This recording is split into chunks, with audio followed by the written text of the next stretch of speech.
नमस्कार विद्यार्थियों, आज का हमारा विषय है इम्पोर्टेंस ऑफ ताल एंड लय इन म्यूजिक।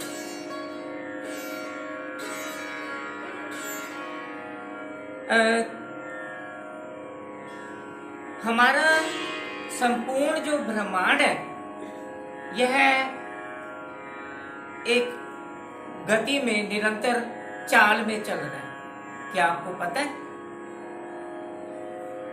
घड़ी का टाइम चलता है, एक एक सेकंड चलता है, 60 सेकंडों से एक मिनट बनता है, 60 मिनटों से एक घंटा बनता है, 24 घंटे का एक दिन रात पूरा हो जाता है। तो इसी तरह हफ्ते, महीने, साल ये सब चलता है। तो विद्यार्थियों, ये सारा जो ब्रह्मांड है, जो सारी नेचर है, ये स्वर में है। आप कभी भी रियलाइज करेंगे, जो लोग योगा करते हैं उन लोगों को पता ही है कि रियलाइज करते हैं, अनुभव करते हैं जिस चीज का, तो एक साउंड सुनाई देती है, उन्हें स्वर सुनाई देता है। ये साधना पे निर्भर करता है, किसकी कितनी साधना है सुनने की, उसको जीने की साधना कितनी है स्वर की। तो तभी तो अनहत नाद आया, फिर आहत नाद आया। तो हमारा जो इम्पोर्टेंस ऑफ ताल एंड लय है, मैंने आपको कहा है ना कि ये जो एक एक सेकंड मिनट चलता है, हम संगीत में इसको मात्रा ले लेते हैं। जैसे धा, धीम, धीम, धा, ये मात्रा चल रही है संगीत में। तो एक एक मात्रा से, विभिन्न मात्राओं के समूहों से अलग अलग तालें बनी। जैसे 1, 2, 3, 4, 1, धा, धे, ना, ती, ना, कर, दे, ना, धा, धे, ना, ती, ना, कर, दे।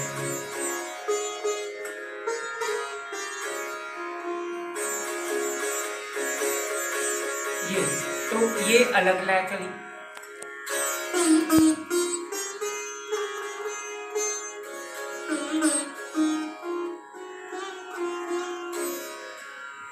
तो अब 8 मात्राओं के समूह से जैसे कहरवा बनता है, अब इसकी चाल में अलग ठेका अलग बन गया। मान लो अब एक चीज है, एक गीत है, मान लीजिए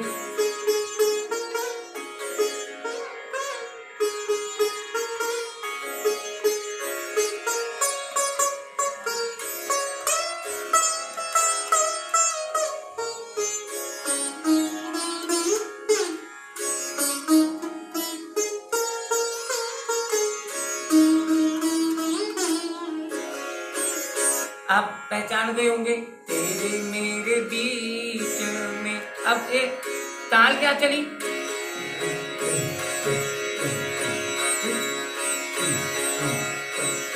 ये है कैरवाई, लेकिन उसकी चाल बदल गई।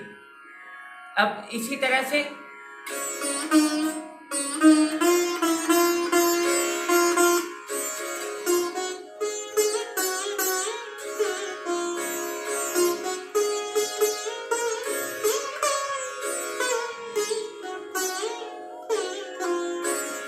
अब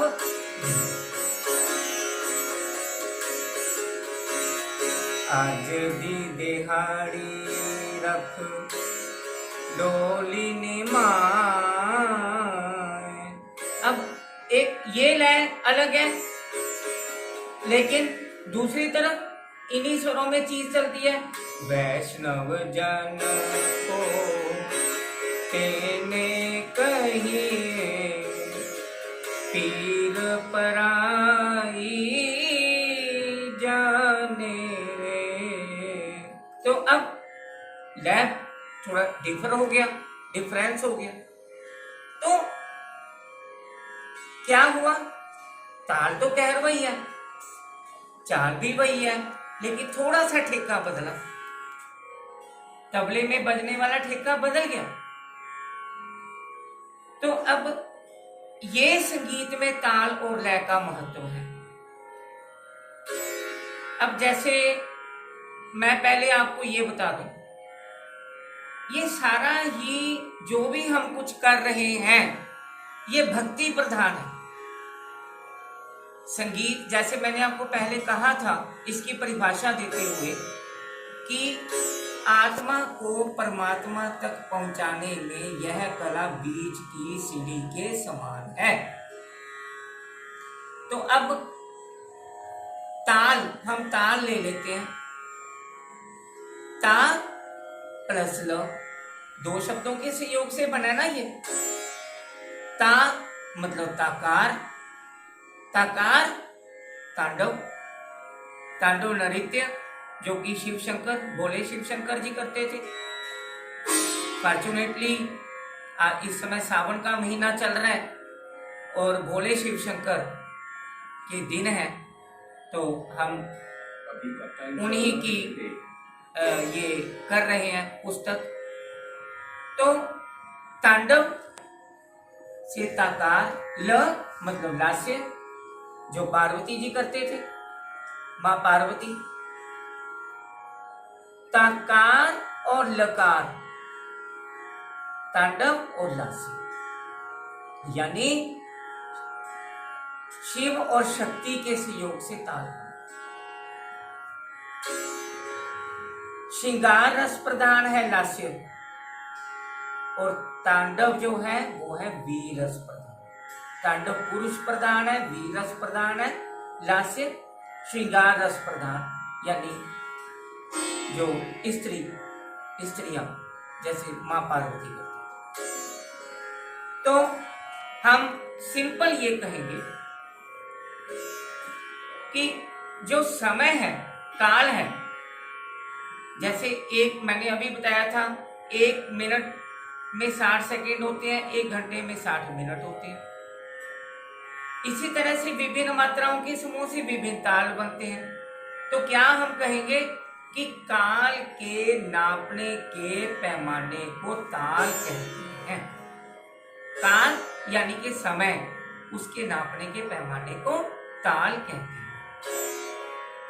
तालस्थल प्रतिष्ठा यामिति धातोर घंजी स्मृता। तो तल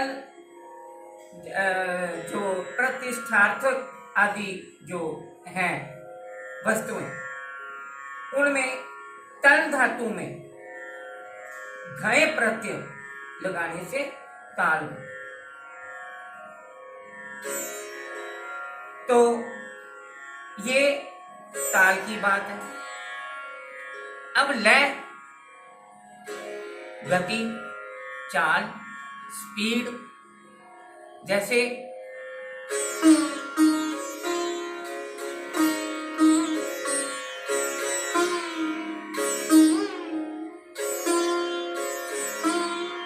अब ये विलंबित लय है। विलंबित यानी कि सबसे धीमी लय, मध्य बीच वाली लय और द्रुत सबसे तेज लय। अब एक ही लय में एक ही ठेका, मतलब तबले पे मतलब अलग अलग ठेका जो चलता है, उससे ही सारे रसों की अभिव्यक्ति परिवर्तित हो गई। तो ये ताल और लय है। अब इनमें क्या महत्व है, देखिए। अब मैं मीडियम स्लो में आपको तबले पे कुछ सुना रहा हूं, विलंबित गत।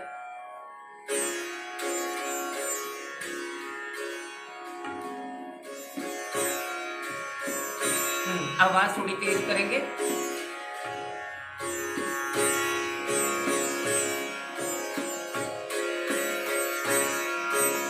देखिए ये, हाँ,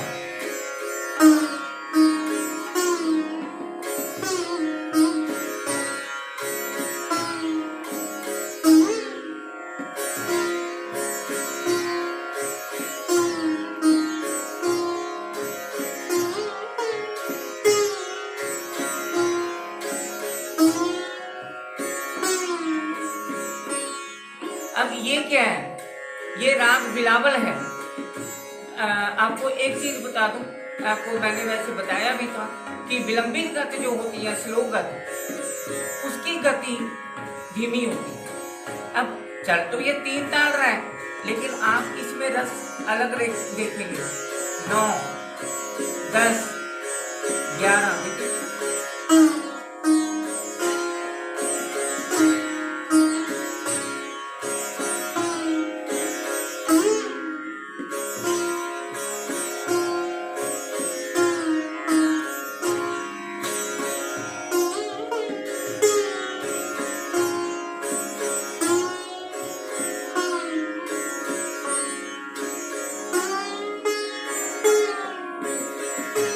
अब लय यही चल रही है, लेकिन अंतरा जब खत्म होगा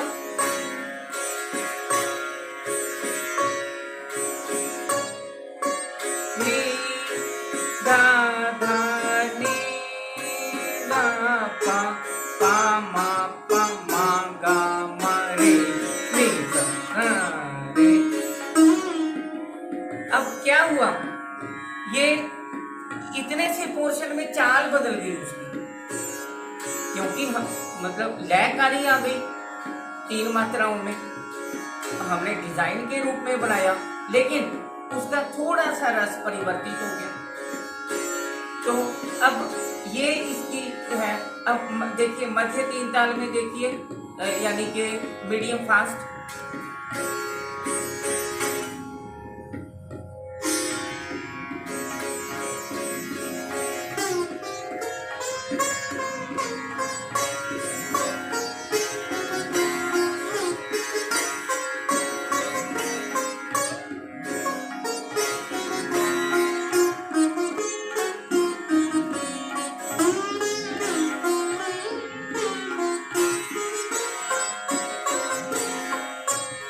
तो अब इसकी हालांकि राग बिलावल है,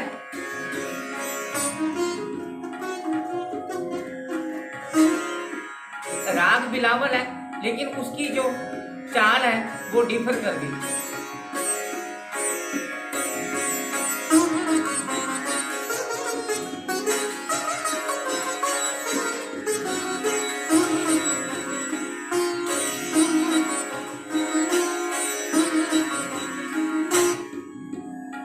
आ गया ना, मतलब एक तान अलग चल रही है और गत अलग चल रही है, लेकिन उसमें आप देखेंगे मजा, जो आनंद है उसकी अभिव्यक्ति अलग अलग हो गई।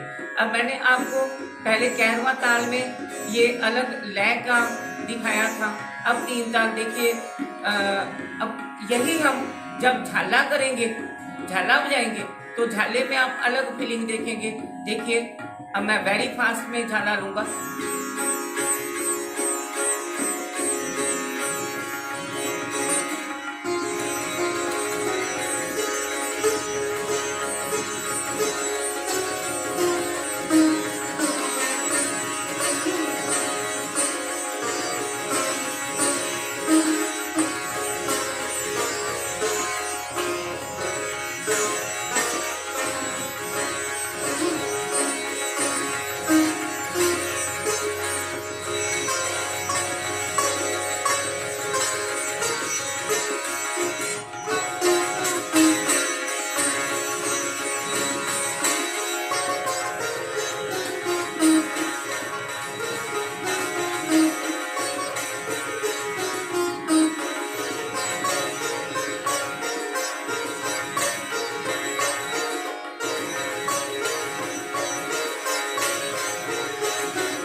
बंद कर देंगे।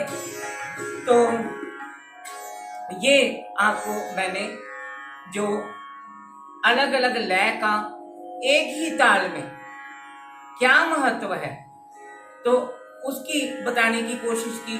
जैसे अभी मैंने पहले कहरवा की बात की, अभी 3 ताल में आपको तीनों लयों में दिखा दी। अब जैसे दादरा है, हम अभी दादरा की बात करते हैं।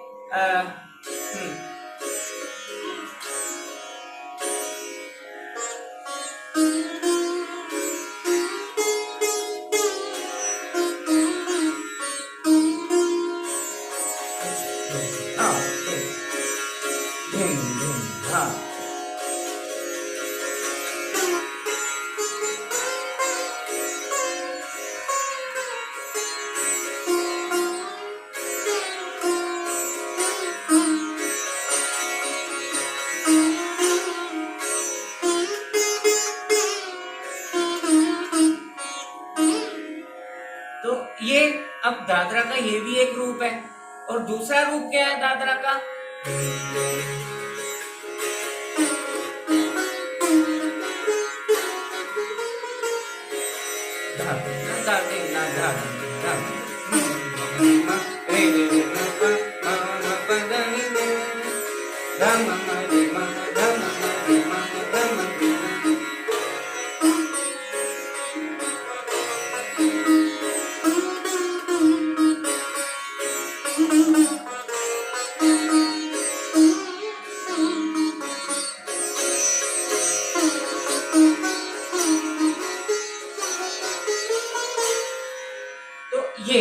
तो संगीत में ये ताल और लय दोनों का अपना अपना महत्व है। देखिए, एक ही राग है, उस राग में एक ही ताल चल रहा है, एक ही लय चल रही है, लेकिन ठेका तबले पर ठेका परिवर्तित हो जाने से भी इसका जो रूप है, रस है, या गायन की बात भी ले लो, चाहे वादन की बात ले लो, तो संगीत में अपना हर ताल अपना एक अलग महत्व रखता है। और लय में भी अलग अलग ठेके सुगम संगीत में अपना महत्व रखते हैं। शास्त्रीय संगीत में तो लय का महत्व अलग है। तो ये मैंने आपको प्रैक्टिकल रूप में ताल और लय का संगीत में क्या महत्व है ये आपको बताने की कोशिश की है, क्योंकि बेसिकली आपको ये क्वेश्चन थ्योरी में है। तो थ्योरी के कई क्वेश्चंस ऐसे हैं, उनको यदि प्रैक्टिकल रूप में ना समझा जाए तो ना ही आपको पता चलेगा, ना ही उसको याद करने में आपको मतलब उनको याद करने में भी प्रॉब्लम होगी, कोई सुविधा नहीं होगी जब तक समझ नहीं आएंगे। तो उम्मीद है कि मेरे इन एग्जाम्पल से आपको ये चीज़ समझ आ गई होगी। तो वीडियो अच्छा लगे तो सब्सक्राइब ज़्यादा से ज़्यादा करवाएं, चैनल को दूर दूर तक शेयर करें ताकि ज़्यादा से ज़्यादा स्टूडेंट्स इसको देखें, सुनें। और मिलेंगे अगले किसी वीडियो में अगले किसी विषय के साथ। तब तक के लिए नमस्कार।